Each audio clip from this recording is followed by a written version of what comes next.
Everything our society tells us about who is worth more or has more value or worthy of respect is crap. It doesn't matter what you look like. None of that speaks to your value as a human being.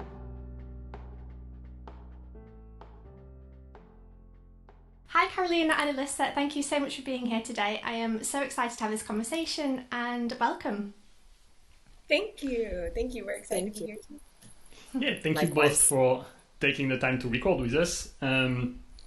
We actually never really interacted in person yet, but I had the pleasure a few months ago now to build a website for Mama Joy, who we had on the show a few weeks ago as well.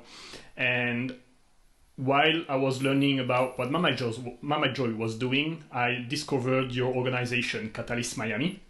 And Carolina and I exchanged many emails in the past few months to get the website ready and everything. And yeah, basically the work that you're doing in Miami is very, very cool. And I thought it'd be a very, impactful conversation to share the work that the organization and also the work that you two are doing within the organization, because you're impacting many lives through your work, and it's probably one of those work that goes unnoticed, I think, in society, but you have a huge impact on many people. So yeah, thank you so much for both of you for being on the show today. Thank you for having us. Thank you. So I guess we can start with, before maybe we dive into your personal stories, you two, it's like, can you tell us a little bit about Catalyst Miami, about the organization you work for? Sure, yeah. Alyssa, I can take this one. So I'll kind of set the stage. Brace yourself, strap in. We do a lot. But just to give you a tiny bit of background, Catalyst Miami was founded 26 years ago, actually almost 27 now, by the now mayor and the first female mayor of Miami-Dade County, Daniella Levine Cava. It's changed a lot since then, but a lot of it has actually stayed the same in our mission. So our work centers on advancing racial and economic justice in low-wealth communities across Miami-Dade County and South Florida, especially communities of color, which have historically been left out of wealth-building opportunities and opportunities to participate in our democracy. Essentially, our mission is to collectively solve the issues that our low-wealth communities are facing, together with them, hence the word collectively there. So if you see our website, you'll notice that our work covers a lot of ground, and that's because we know poverty is a multifaceted, multi-layered issue that requires coming at it from all angles. So our communities know that climate justice is health justice, is housing justice, is racial justice, is economic justice. They all go hand in hand, and they make up this web of intersectional issues. So our work is that we do all of it by building people power. We tackle all these issues by building people power. We know that residents are the experts in their own lives. They know best what they need. So we are not the solution. We are simply the catalyst. We provide the tools and opportunities that help people have more agency in their lives and that help them positively impact their communities too. So we bring community members into the process of democracy by giving them a foundation of knowledge around these issues that are going on and really what's going on underneath, what are the underlying causes, and training them into grassroots leaders, and then sharing opportunities to advocate around key policies that could improve their lives. And to become more civically engaged, right? So every year as people go through our leadership programs, this network of community leaders grows in numbers and in impact. So it's really cool to see. And then the other arm of our organization, and Alyssa's straddles both, but this is where officially her job lies, is in this second arm of our organization, which is dedicated to prosperity and community economic development. So we do financial coaching and health wellness coaching, which Alyssa can talk about on a household level. So helping people find health insurance and apply for benefits and find job support and building a budget, tackling credit. Again, that's all Alyssa's expertise. And so that's on a more household level. And then on a more macro level, we're working on expanding community ownership. and creating a cooperative economy that generates both individual and shared prosperity in our communities. So, for example, we have a program that helps people launch worker cooperatives. And now we're bringing cooperatives into the real estate space. As you may know, real estate is the way that people have historically created and passed down wealth in South Florida. Except people of color have been left out of that. So now our newest project, the North Miami Community Investment Cooperative, we're buying a commercial property in North Miami and then selling it back to working class residents of that community who may or may not have ever thought that they would own an asset, own a property that then they can pass down generationally. So I'm almost done with my spiel, I promise. We also know that Catalyst lives by the theme of, if you always do what you've always done, you're always going to get what you always got. So Catalyst Miami tries different, innovative approaches that no one else in our region is doing. So for example, we started a universal children's savings account. The first in Florida, a universal children's savings account program, the first of its kind in Florida, which gives all kindergarten students in Miami-Dade County a free savings account that they can use for college or post-secondary education. Oh, wow. Miami-Dade County is the fourth largest public school system in the country. So it's a lot of kids who are now getting this future-bound mentality. Or more support with that. So that program is called Future Bound Miami. So anyway, the list goes on and on, but hopefully you get the gist, and I'll stop talking now. No, yeah, thank you. Yeah, you do cover a lot of ground, right? So it is, you need a lot of skills also to cover all that. But there are a couple of words that you said that I think I would like maybe one of you to dive in just to help people understand a little bit the importance of the job. You mentioned economic justice and equitable asset. And can you tell us a little bit why is that a problem in communities of color, and what are you trying to do to solve that? Oof. I'll tackle that one. Why is it a problem, right? It's a problem because it was made a problem by times of racial disparities and segregation. And, a lot of the solutions that were created over 50 years ago and plus were really great solutions, but they excluded a lot of people of color. That's the problem. And they were excluded because of the color of their skin, right? Because of prejudice. And so now all these people that were helped with these solutions, yeah, cool, they're thriving. That's awesome. But now the people that were excluded originally are still just trying to survive. They are, and even then they're resilient and they have created their own pathways, a lot of them, to make happen what they want to make happen with their lives. But their opportunities have been limited, and that is a fact. It's not an opinion, it's a fact. And so when we talk about economic justice, we're talking about helping those that were originally excluded, because now their families are still being affected by those decisions from before. And that is the issue, right? Because when we think of generational wealth, especially now that we're heading into an economy that is just swindling, right? Just going up and down. The pandemic hit and it was just a complete explosion. A lot of people didn't know what to do. And again, all these things are affecting what was already a problem, right? So it's creating deeper problems, deeper issues. And something that I think is powerful now is that people power that Caro had mentioned, that it's people really are tired, right? They've been tired for a long time, but especially people of color are finally able to have enough freedom to be able to speak out and say things that are unjust. without fear of retaliation, without fear of a lot of other injustices.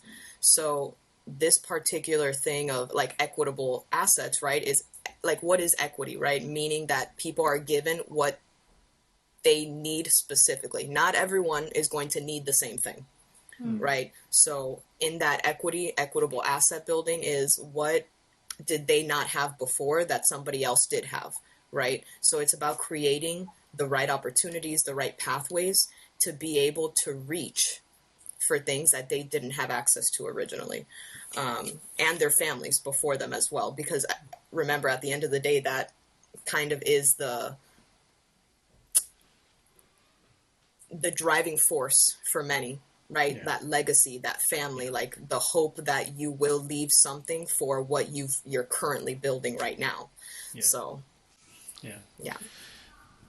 You said something at the beginning that resonate to something that I've learned a couple of years ago, when obviously like the murder of George Floyd, like creating a massive wave of brought awareness to the issue for white people.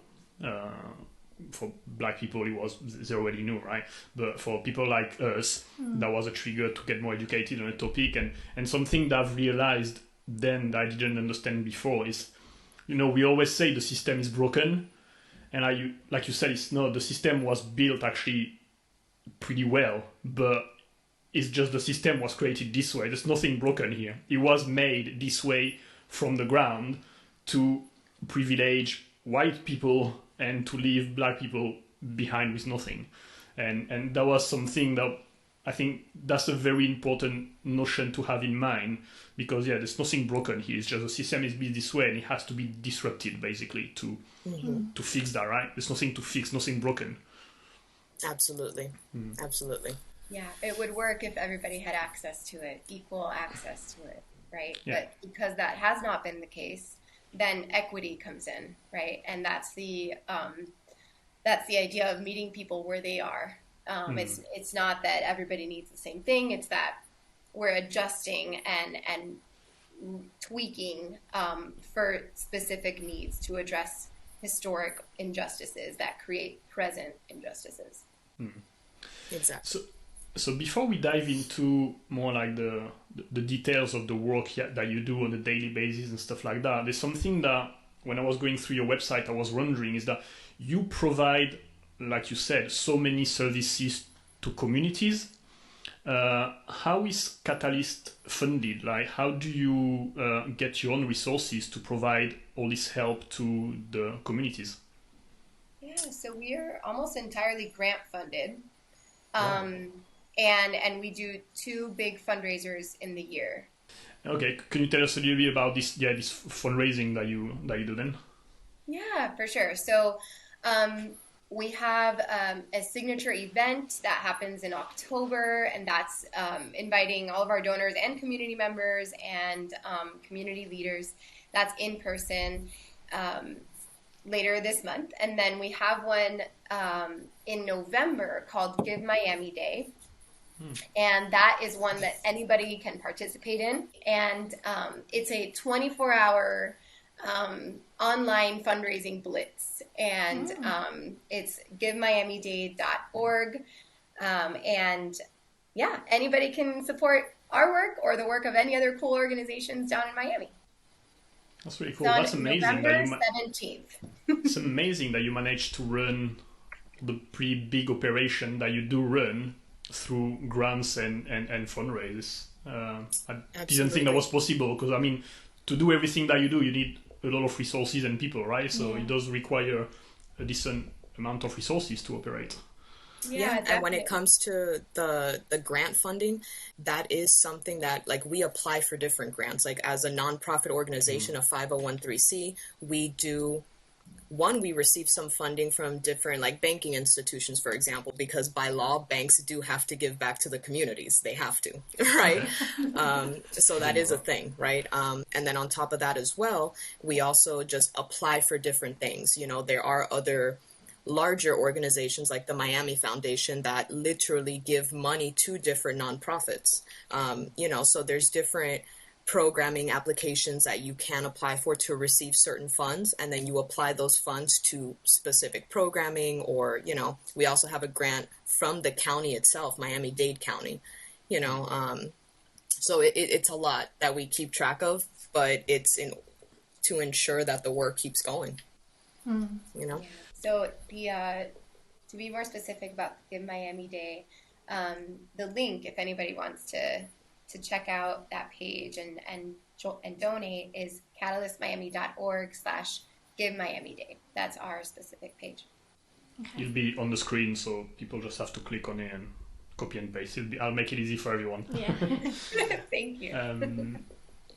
So something I wanted to ask you, Alyssa, is I was reading about your background, and you have a background and a master's degree in social work. And that's obviously like a big impact on what you do now. Can you explain in a few words what's social work or / a social worker? Ooh. In a few words, a social worker is a human being that is a walking resource, right? They are the connection and liaison for problems and solutions is like the most basic way I can describe it, because it's such a broad degree. You know, you can go the clinical route of being a therapist, but you can also go the macro route of being a program manager or doing case management, you know, there's so many different things, but yeah, that's what I would say. The liaison for problems and solutions, connecting people to what they need. I do like this definition. Yeah. It's a pretty cool one, actually. Yeah, no, I'm asking because I know the one through like the clinical route, like going into psychology and stuff like that, but I was wondering if there were other aspects of it. That's why I was asking. Oh yeah, there's so many different routes you can go, and I'm actually both. I'm a licensed clinician, but then I'm also doing the other macro work that doesn't require like providing treatment and therapy in a mental health setting. Right. AKA she's a badass. Thank you.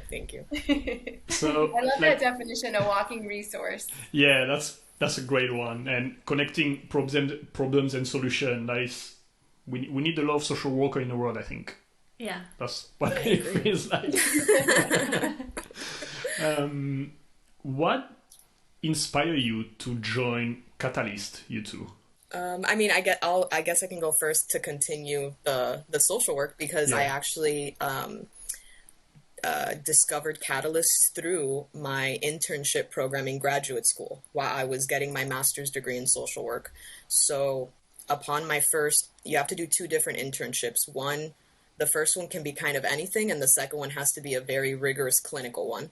So for my very first one, I was like, I don't want to do clinical. I want to do macro. What's the best thing for me? And they were like, oh, you got to go to Catalyst. So I was like, cool. I had never heard of Catalyst, which is crazy considering how long they had been around and everything and their impact. But that's how it started. I was accepted as an intern, and I did some work there. And then after that one semester, I was invited to apply for an open position, and I did, and I got it as a financial coach. And the rest is history. I've been there ever since. Post master's, post licensure. I did my clinical stuff on the side, but my full-time job has been at Catalyst Miami. And before we jump to you, Carolina, that's more like the technical reason that you joined Catalyst, but what's the personal inspiration to maybe not join Catalyst, but then to get a degree into social work? What's like your personal story behind that? So I had my undergrad degree in psychology, so I've always liked the mental health setting. I like understanding why people behave the way they do.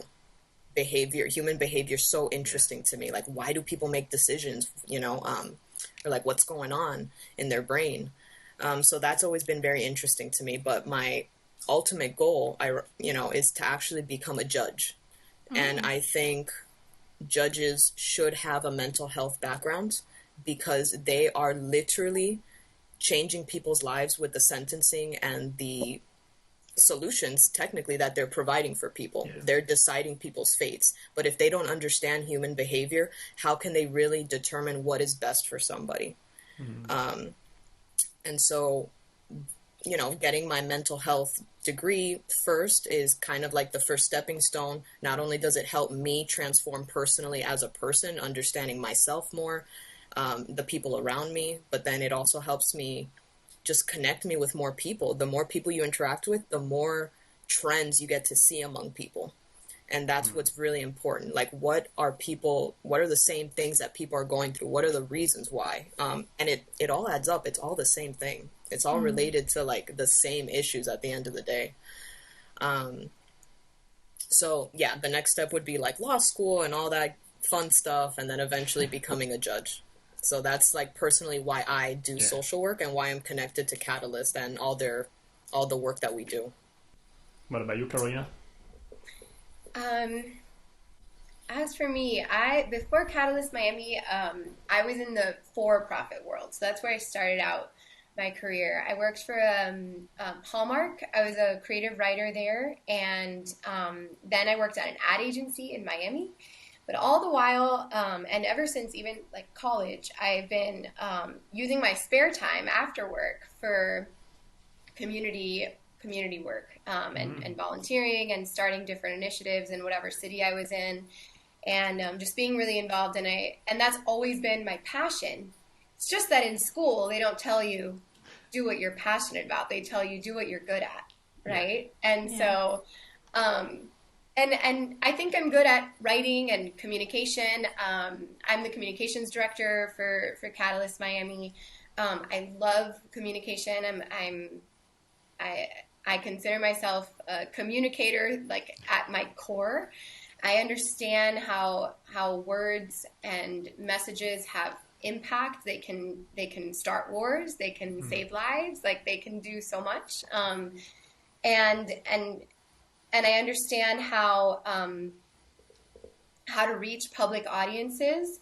And so throughout my career, those are skills that I've honed and in different roles. But I wanted to make my passion my job, and then any like writing and creativity that I wanted to do my hobby. So I kind of flipped it when I joined Catalyst Miami, and I wanted to also, like Alyssa said, do more macro level work. Because I had been doing a lot of like community level volunteering in different places, and so I wanted to see what it would be like to do both, right? So Catalyst Miami does both, and so I love communications, and I consider myself super lucky because I get to work with all of my staff. Because they all lead different initiatives and different programs. And so I get to see what all of them do. And they're honestly, like, we have incredible people working for Catalyst Miami, incredibly dedicated. And so I just get to help them, like, get their message out there and get people to discover their programs and then elevate their stories and then get people inspired and maybe encourage people to donate. Although there's a fundraising development manager who's even better at that than I am. But that's my job, right? Is to just communicate what we do, communicate the stories of our communities and the issues and the solutions and ways that people can get involved. And the way that this might come from my Hallmark background, but the way that I like to do it is by inspiring hope, rather than bringing people down, right, or making them feel like hopeless, because there is a lot of hope when we all get involved, and when people realize the power that they have, right, that nobody's ever told them, hey, you have access to elected officials, you can tell them what you want, and they actually have to listen to you, right, and your words are on the record, and you can advocate for certain things, and you can get involved in certain things, and once you just tell them that, it's a game changer. So yeah, I love my job. we can tell, we can feel that. Yeah. It's interesting what you said, like just right now, about using hope as a way to communicate, because I think very often, especially in politics, for example, people use fear, right? Like, be careful about people like that, or about this thing happening or whatever, and they use fear to trigger whatever they want you to do. And I mean, it is efficient, it does work, right? Not that it's good, it does work. It is a proven strategy based on human behavior and everything. We do react to that as human beings, but it's always the same, right? If you have the choice between, you can get to the same result using fear, or you can get to the same result using hope and inspiration and joy and happiness, why would you pick the fear, right? Like, it's you know, if you have the choice, you might as well pick the nice one. And that's amazing that you can channel that to inspire people to help out and empower the communities, right? Yeah, Of and course. you know, and the problem with fear too is that usually that comes with pointing the finger at someone, right? And having a scapegoat. Yeah. Whereas if you take the approach of community and looking out for each other and shared prosperity and all of us getting ahead, because when we solve these issues, when we enact these policies, they don't just benefit the people in our, you know, that our organization works with, the communities that our organization works with, they benefit all of us. Everybody can benefit from, you know, a better tax policy. Everybody can benefit from climate justice, right, being ingrained in our policy and prioritized. Everybody can benefit from housing opportunities, right, and expanding healthcare, because it takes one incident in your life to end up needing resources and needing support. It can happen to any of us at any time. And so all of these things, they benefit our society at large. You know, maybe not like the 0.1%, you know, billionaire corporations, but they're fine. Nobody's worried about them. Right? And also just remember that when it comes to fear, like, yeah, it's a common tactic to use to control others, but you can get tired of being scared. Yes. It doesn't last forever. You know, hope can last forever. You know, so I just wanted to add that, like, people can get tired of, like, I don't want to be scared anymore. I don't want to be controlled, you know, and that's when you start seeing, like, these breaks, and, you know, people coming forward, or, you know, even if it's too late, like, we see, like, older adults or something, like, finally being truthful or authentic, right? Because they've been controlled by something else. Yeah, and that's also what I was going to say, is that fear is not sustainable for exactly the reason that Alyssa just said. You know, that's why Emily Dickinson so wisely wrote that hope is the thing with feathers, right? It can fly. I love that. Word nerd over here. Nice. So I've got, like, kind of two questions in one.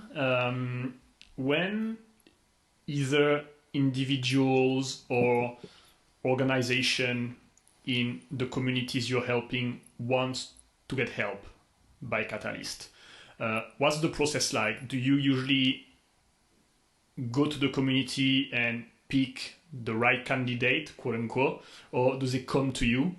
And my second question connected to that is, when you get to work with people, what is usually the main thing that people need assistance with? Do you see, like, a pattern of things that they need most of the time? So, first and foremost, things have changed since the pandemic. We used to do a lot more, I guess, public setting, like offering services in public settings. Now we are kind of beginning to return back to that, but for a while we had to transition everything to virtual, which inevitably we did kind of lose a lot of folks that may have had barriers to technology and, you know, just other reasons, right? But the process is usually that people reach out to us. We have a lot of referral partners that we're a resource for so many. So we do have like an intake system where folks can call in, they reach out via social media, they get referred by a partner. A lot of our clients actually come from family and friends that tell them about us, which is great. Like that in itself, like word of mouth is so powerful. So we do, but we do have like other connections that we make. We reach out to different organizations that we potentially want to partner with, or we know there is a need in, because that's what other community members have told us. So it's a little bit of both in terms of like that reciprocal relationship of kind of bringing people in, and then also just accepting who comes. Right.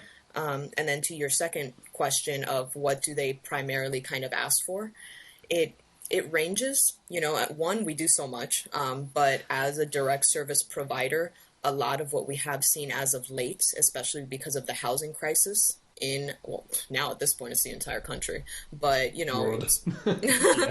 but really, especially in Miami, is a lot of like crisis intervention and crisis management. Like people are trying to survive. Oh, I'm about to lose my home. What do I do? Right? They're not thinking like, how do you improve your credit score to eventually buy a home? Like, no, they're thinking, what is the short-term goal? What can I do right now? Right. So a lot of it is kind of giving like short-term like solutions in that moment. What can be done now, right? And it gets frustrating because we can't do it all, and I can't do it all as one person. The organization can't do it all as an organization. We, like, for example, we don't assist with like direct service in housing, right? So that's something we would need to refer out for, which is really, it's frustrating, right? Because we can kind of help you prep for home ownership through our financial literacy and everything, but we can't help you like provide the thousands of dollars you might need to keep from being evicted, right? So we provide a lot of resources with that, and that's a lot of what we've seen lately, just kind of like people in crisis mode of just trying to stay afloat. And then the other side of it is that people are just looking for stability more than anything. So let's say they're not in crisis mode, they're just getting by. So how can they improve their situation? How can they maximize income? How can they do a bit more, right?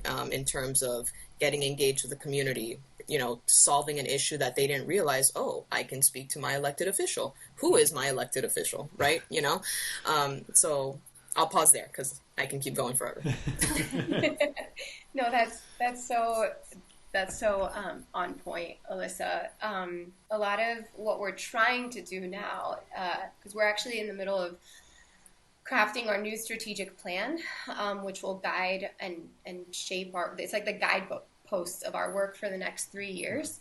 And a big part of it is that we want to integrate the direct services and all the work that Alyssa's talking about that she does, integrate that with advocacy. And it's, not just like, not only helping people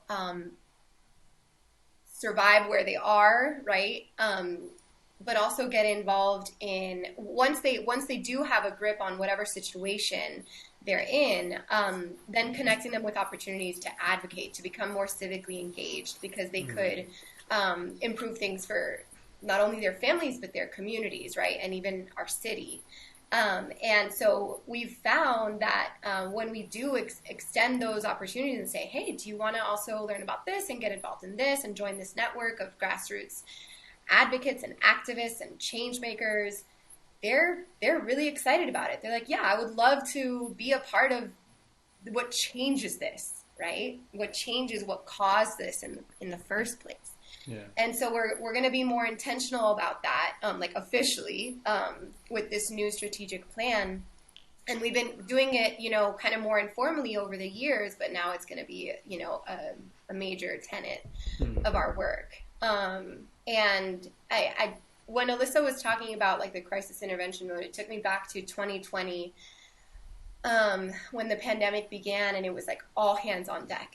People who did not do, intake, checking our inbox. And our phone and our like website messages and just everything, social media messages, and responding. And we all had to adapt in the moment and meet people where they were. And there was one gentleman who always stays with me because he has 3 sons. He's a single dad, and he had this like boat cleaning company in Miami. And of course, nobody was out on their boats in March 2020. Yeah. So, and for a long time thereafter. But the point is that his income dropped to essentially nothing. And he came in with this idea that like he was never going to be on food stamps, right, or SNAP, the benefits program. And he you know, had this preconceived notion about people who were on food stamps, like whatever he thought about them. And he was like, that's not me, right? How could that be me? Yeah. He came to find that that's a lot of people who are working, you know, doing their best. Some of them working more than one job. You know, they might be single parents with multiple kids. Just, you know, rent has gone up like, what, 50% in Miami, or at least 40, you know, and everybody's just trying to stay afloat. And so this man, his perspective completely shifted because he found that SNAP was actually the only program that was responding quickly within the week, sending people money to buy food for their families, because they couldn't do that anymore when they lost their income. So that gentleman's story always stays with me because, you know, it's just so emblematic of these judgments that we have that who knows where they came from, right? Our society, like instills all these messages in our minds about what to think about certain people and who to glorify and who to look down on, right? And it's backwards.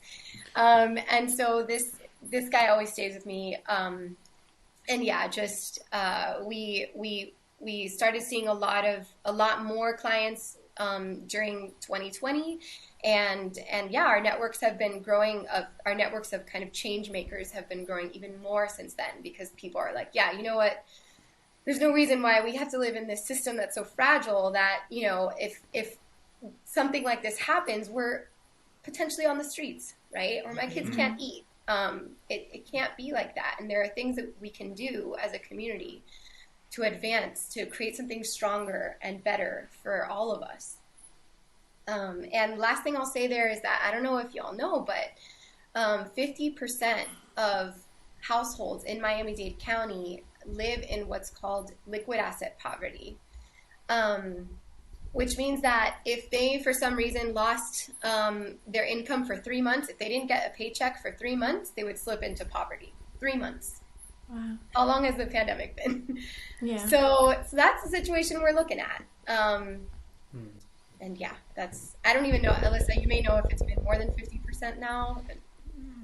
But I don't have an exact number, but it feels like more than 50%. I'm not surprised knowing that how many people just live paycheck to paycheck, right? And again, that's not just in the US as well. Like, so many people from actually many communities live paycheck to paycheck because we are not taught about how to. We don't teach personal finance in school and stuff like that. So that's like a global issue, I think. But I'm not surprised, by the ratio. So I know I've not said much. I've just been sat here like taking it all in because you guys are just incredible. I'm just like overwhelmed by everything. But I kind of had a question in terms of, I understand what you do because you've kind of explained it all, but in terms of like specifically, if somebody came like this gentleman with the food stamps, I guess it's not you who actually gives him the food stamps, you direct him into the right place. Or if somebody wants to learn about finance, is it you actually teaching him about finance, or do you then refer them to somewhere else? Does that make sense? It does. So we actually, we do the application with them for food stamps. You know, we do help them with any like federal benefit, right? So whether that's applying for Medicaid, food stamps, I'm the only one that can do disability because there are certain people that are allowed to do that one specifically. So like any type of benefits that are needed, and then the financial literacy as well. We do provide that. And then depending on what they need, like if it's more advanced, like I'm not a broker and they want to learn more about investments, I will refer out, ethically. Yeah. Okay. Yeah, So, we do a lot in-house. Yeah. So, you've been talking about providing solutions to problems arising like here and now. Like, I have an issue, I don't have an income anymore, I'm going to lose my house, like, please help me now. Which is great, but in order, in a grand scheme of things, to solve the bigger issue, you need to be more proactive and educate people and educate the next generation, so hopefully those problems don't happen to them, right? So they learn how to manage the money, they learn how to build wealth and stuff like that. Is that something that you provide as well? So more like educational resources and content and services to hopefully empower the community so those problems don't arrive at some point anymore? Absolutely. I feel like education is the primary thing, right? Yeah. Because at the end of the day, you don't know what you don't know. Yeah, exactly. You know? So a lot of like first, like the initial meeting with people is a lot of like gauging where they're at. Like, what do you know? Right? And like asking them specific questions. And this is aside from intake. Intake is very basic, right? My name, date of birth, how much I make, XYZ. But once you get in with an actual coach one-on-one, because everything we do offer is one-on-one.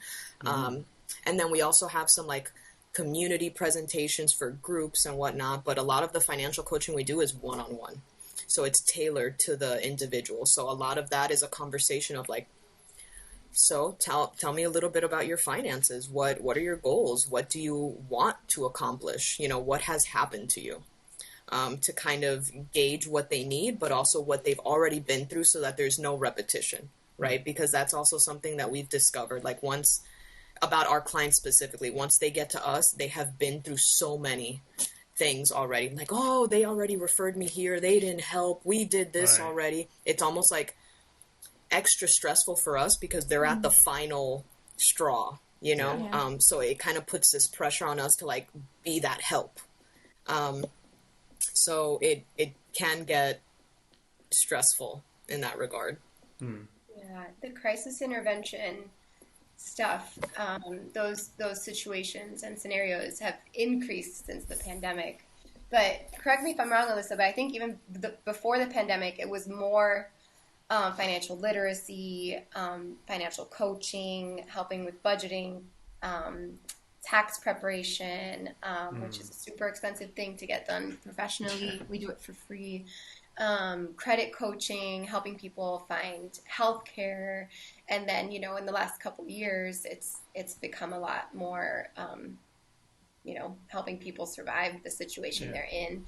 But none of the other stuff that we do has stopped. In fact, over the past couple of years, we've doubled down on the more macro level of community economic development, like that investment cooperative, right, in North Miami. We got a grant from JP Morgan Chase to buy a commercial property. So think like a strip mall in North Miami, which is one of the fastest gentrifying areas in our county, and it's one of the most diverse. And it was really it's this project is a way to preserve what's there and who's there, and to give them the agency over what happens in their neighborhood. Because what happens is a lot of, in South Florida and across Florida and probably everywhere else, but especially in Florida, a lot of real estate investors and developers come in, and they'll come into a community that maybe is at higher elevation, right? Climate change is a real thing. So as people are building these homes and these apartment buildings and high rises and luxury condos, they're thinking climate change. They're going more inland, which historically has been where people of color have been kind of shoved off, the beachfront areas, right? And that's where they have created their communities and their homes. And now with elevation gentrification, which is what a lot of our community members call it, a lot of developers are coming in and just like buying land and building high rises. And so what happens to the people who are there, right? So this investment cooperative, the NMCIC, if you want to read about it, it's catalystmiami.org/NMCIC.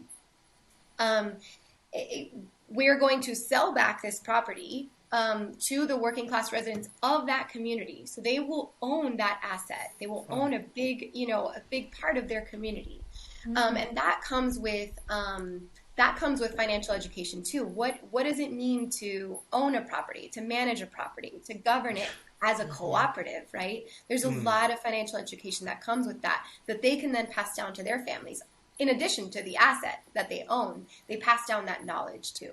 So it's, we're thinking long term as well. Yeah. Exactly. Yeah. And I would just add that what I love about Catalyst is our integrated approach, because we know that so many things impact one another. So for example, I've actually recently created this new kind of approach that we're doing with our health clients, for example, where all health clients will get a complimentary credit report with their credit score, just to confirm, one, any type of medical debt they might have, because medical debt is one of the most common debts that people have, especially in this country with this healthcare system. Yeah. And so that, and then just being able to, what if they figure out, oh, I don't even have an established score? What can I do about that? Oh, I have a debt in collection I didn't even know about that has been impacting their score that they didn't know. And as a result, they weren't getting approved for a mortgage loan, right? Yeah. So it's like this, this domino effect that everything is connected, right? Or taxes, we include tax education with everyone, right? Because if you have healthcare through the market system, the marketplace, ACA, for example, you will get a tax document. And then all of a sudden people owe money for having health insurance. And they're like, I don't understand why. So it really is like this collective system, and it is overwhelming. That's why it's important to have, somebody that can kind of guide you and not overwhelm you, right? Like not throw all this information all at once. Like it can be done in a series of sessions and, little by little, because you have to digest this information in order to retain it. You can't just have it thrown at you. So I just wanted to add that as well. Yeah. Alyssa actually participated in, I'm sorry if I get this wrong, Alyssa, but with Senator Chevron Jones in a new tax policy, the Earned Income Tax Child Credit. Is that right? EITC, Earned Income Tax Credit. Yeah. Okay. So it's like a state level. Yeah, that was like a policy that we were working on, because Florida is a very regressive state when it comes to taxes. We don't have an income tax. We solely depend on sales tax, right? Everyone pays the same exact sales tax, which is not fair, right? The richest person in the state pays the same sales tax as the poorest person in the state. Yeah. And that's on goods. And this is a capitalist economy and society. So we're kind of forced to participate in this terrible system, right? So we were trying to coming up with a policy that can offset some of the bad stuff, basically, from our sales tax or this specific, state. So, that's just another integrative approach, connecting policy to services. What do people have to say? What is affecting the people? Okay, this is how we can potentially change it. So, thank you for bringing that up, Caro. That's very interesting you said that. Sorry to cut you off, Carolina. I've never thought about it this way. As a little selfish European, French, moving to Miami, I got a job there a few years ago with nice paycheck and everything. I was like, oh, Florida, there's no income tax. Cool, I'm gonna pay less tax right here. More money for me, right? Thinking about the way I've never seen it this way. About that means that you're paying your taxes to what you buy, which means someone that is earning a fifth of what you're earning is taxed at the same level than you are, and I could have afforded paying more taxes, easily. And I've never seen it this way. So thank you for sharing that. Of course, Education is power. Absolutely. That's another example of equity, right? Yeah. Like not everybody can pay the same, like if the wealthiest person in Florida is paying the same amount of taxes as the one with the lowest amount of wealth, what is that? Yeah. And so it's about thinking about how can we adjust the system to be more equitable, to meet people where they are. Thank you for sharing that, though, Jeremy. That's so true, and hopefully people will be able to see that with the way. Yeah, it's something as me, like I was paying X amount of tax in France. I moved to Miami, and it's like, is that it? Cool. More vacation, right? Selfishly, that's what I thought. Like clearly, without thinking of the global impact that this law had on communities and people. So, yeah, always learning something. So I believe also that you, on top of everything that you do with individuals, you also try to empower the community, right? To give them the keys in a way, so they can become self-sustainable by themselves through local organization or stuff like that. So can you tell us a little bit about this side of the work that you do as well? That's really hard because it really takes a lot to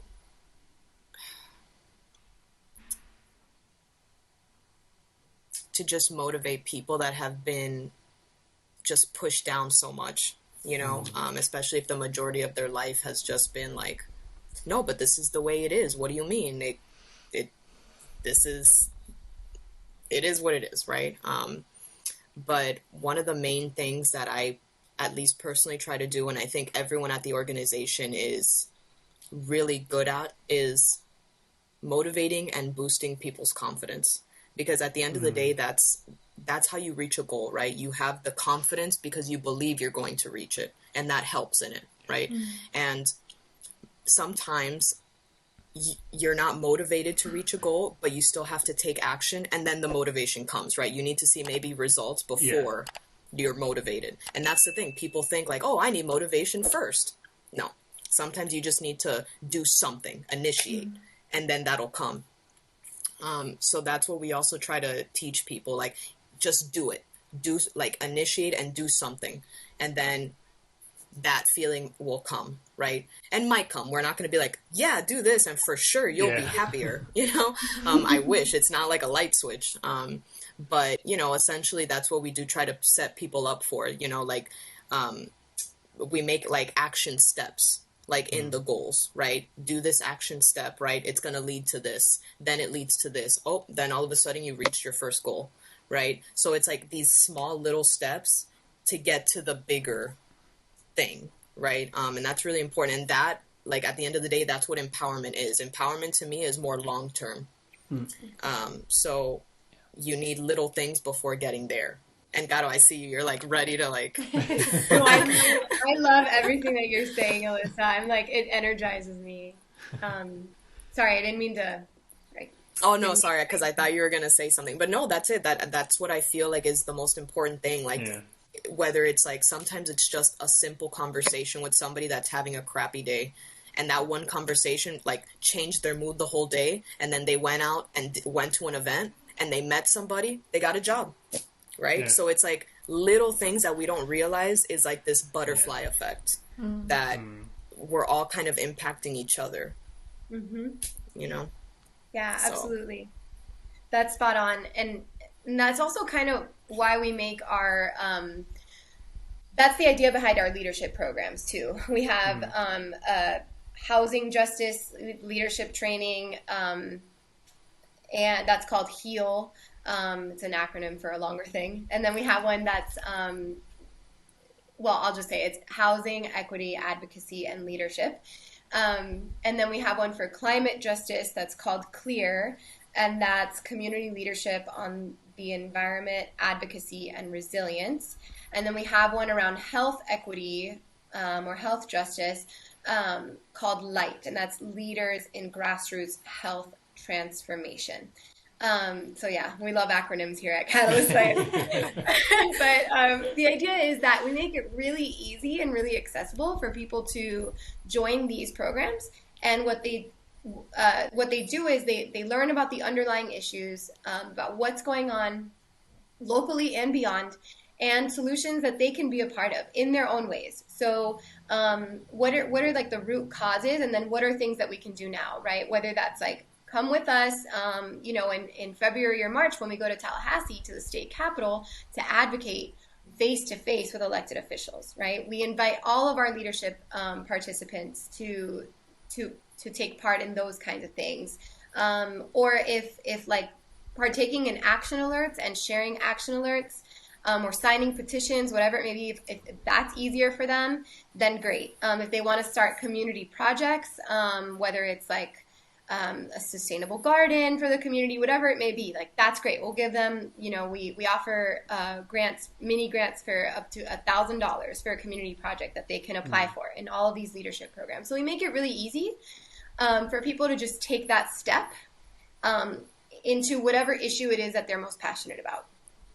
And dinner is provided, childcare, or there's like a youth version so that the childcare portion is taken care of. So we do our best to make it as easy as possible. But like Alyssa said, there are some folks who are just trying to survive in the now, and like they're just not there yet. They have to. They need that capacity, right? They need to feel like they have their feet are on solid ground before they can venture into something like that. So people reach that point at different times in their life. But yeah, so our leadership programs are open to anyone and everyone. Yeah, which is understandable. I get it. I mean, I get it. Not that I've experienced it, obviously, but because I'm privileged. But I can see that when you've been lied so many times, or when you've been promised a bunch of things that never happened, when you've been persecuted for years and years, like you don't believe that things are going to change, right? Like, and it's like you say, it's the mindset. Like it must be hard after being pushed, slapped, punched so many times to believe that a change is possible at some point. And yeah, like getting those small wins when you try to execute on a couple of things can get you the motivation necessary to reach the next step, right? So I can see what you mean, Alyssa, by just take action, do whatever it is, get those small wins to see that first you're capable of doing it, and that something is possible, and then you get the ball rolling, hopefully. But I can see that whole mindset, And also part of this empowerment lens is also including historical education. What has happened before, right? Because that can also be motivation to get to the big win. What are the big wins from the past, right? So for example, in the 1970s, it wasn't until like 1973 that women were allowed to have a bank account by themselves. Before, they needed a man, whether it was their father, their husband. They could not own a bank account by themselves. The 1970s in this country. Right? So how far we've come that now women can own their own home by themselves. They don't need, right? So it's just like knowing that information, it's like, those are our grandmothers, right? Like that's not, they're still alive, like, so it's just like also keeping in mind, like there is changes to be made and seen. That is also like part of the hope and empowerment. Like you want to see this impact like long term, and that's what it could look like, a big policy change like that. So yeah it's also why I love Future Bound Miami, the children's savings account program, because it also comes with financial literacy, not just for the kindergarten students, for their parents too, and just the idea of possibly going to college, possibly continuing your education after high school. That may not be an idea that they had before this free savings account was given to them. No strings attached, no interest, nothing. They get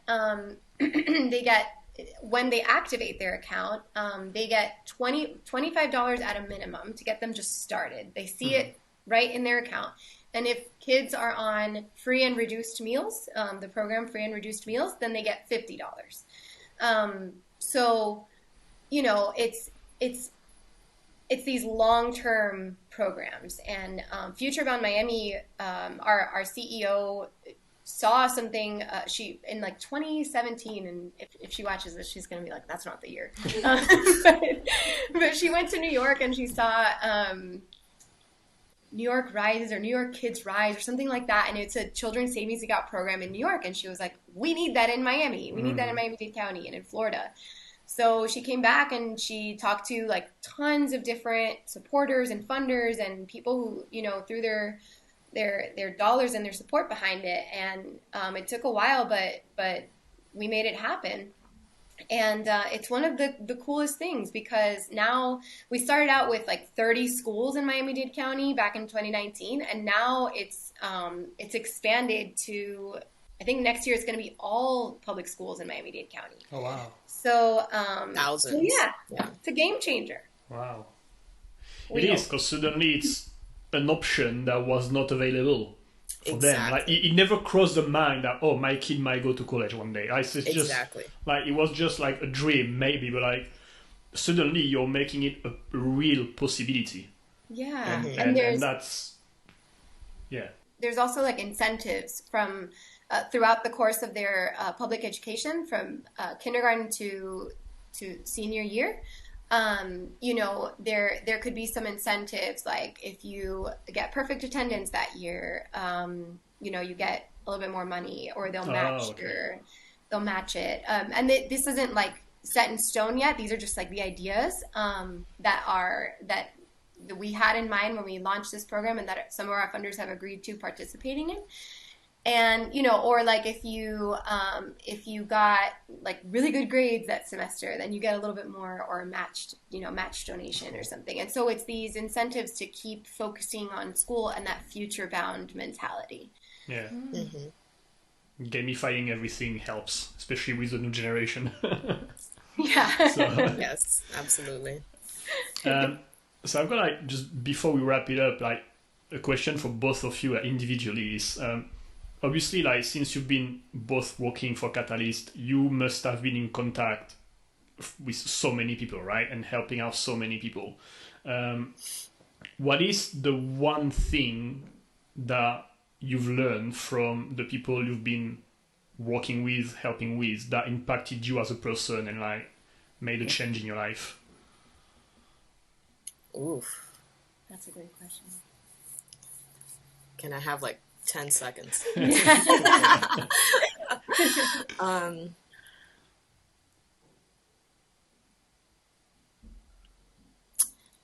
I mean, I can't pinpoint like one specific person. It's kind of been a theme that I've seen. And there's a couple things behind it.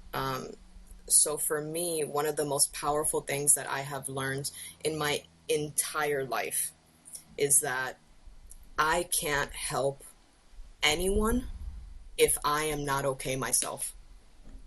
Like I burned out really badly in the middle of grad school, working full-time, like a full-time job, a 20-hour internship plus full-time grad student. And it was really intense. And because I had to pay bills. I loved my work. Like I wanted to graduate on time. It was a lot of stuff.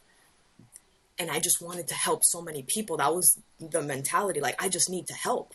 And then I burned out, and then I wasn't able to help anybody for like 3 months. Right. And I felt so guilty for those 3 months, because I kept thinking, if I had just planned better, if I had managed my time better, I would have been able to consistently help.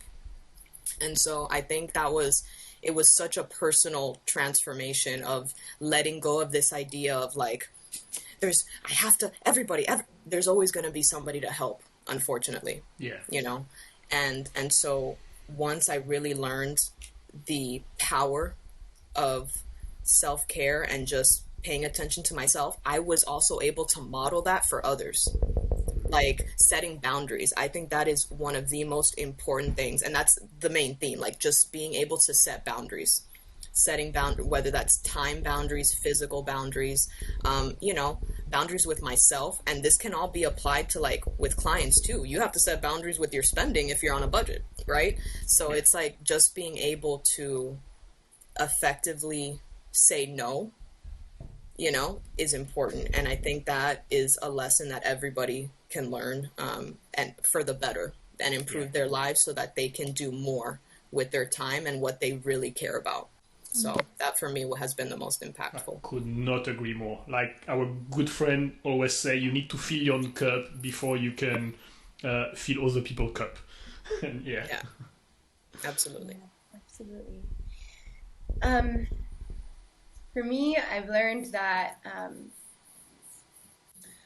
from our community members and the people that we work with that everything our society tells us about who is worth more or has more value or worthy of respect or success or whatever is crap. It doesn't matter what you look like, how much you earn, what clothes you wear, what car you drive.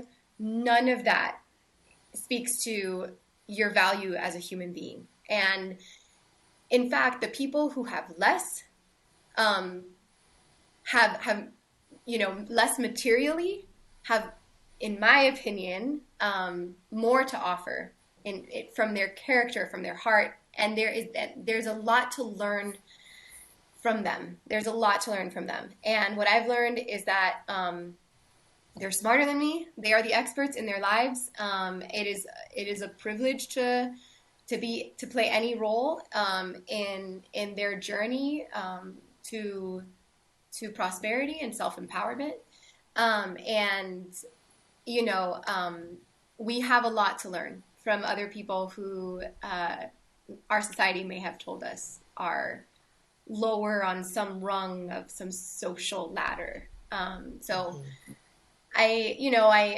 I knew that before, but working in this job and getting to meet them, and I get a glimpse, just a small fraction of like what Alyssa and my other coworkers get to experience working with our communities. But it's a big privilege to be able to do this work. So I'm really grateful. Good Thank answers. you. Awesome. Nothing to add after that. I know, that was powerful. So we have one last question that we like to ask people. So if you could have a conversation with anybody, dead or alive, famous or not famous, who you think would be the most interesting person to talk to, who would you choose and why, and what would you like to talk about?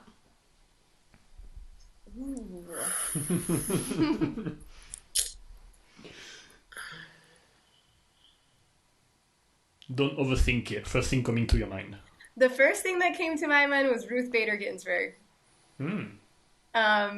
She just she did so much, and I would want to ask her, hey, can you put a good word in so you can get Alyssa to be a judge? Oh my gosh, that's hilarious. That's so funny. Honestly, my very first reaction was someone from my family in Cuba. Someone that would be able to share more global perspectives. Someone who has just really sacrificed their life so that I can be where I am today. Because I feel like there's a lot of power in that, knowing, like being in their shoes, knowing that they're going through what they're going through so that somebody else doesn't have to. So I feel like there's a lot to learn from that, and like how to be resilient and how to maintain hope in that regard. So I would definitely want to speak to somebody from my family, just because it's personal, you know. Thank you both for your time, for your openness, and for educating us, for the work that you're doing. Through Catalyst, you two as individuals, so you choose to work there. So it's amazing what you're doing. Like we joked before the episode, before recording, like you both could be doing much more money somewhere else in a for-profit organization, right, company, but you both decide to be where you are now because it's dear to your heart, and that's awesome. And so thank you for everything that you do for the communities, because it's much needed in the world we live now, especially as we talked about after the mess that the world became recently, right? So thank you to both of you, and thank you for your time. I will link all the information about Catalyst in the show note and description and stuff, so people can find you and donate and see all the good work that you do. But yeah, thank you both so much. Thank you. We appreciate it so much. Thank you for the space and hosting, and really appreciate it. You're welcome. Thank you for being here. It's I didn't say much because my mind was blown the whole time. I'm just like, they do so much. I don't know how they fit it in their day. I don't know how. I just don't know. But thank you so much for your time and for sharing everything with us. Thank you so much. And for everybody watching and listening, we'll be back next Wednesday with a brand new episode, and we'll see you then. Bye. Bye. Bye.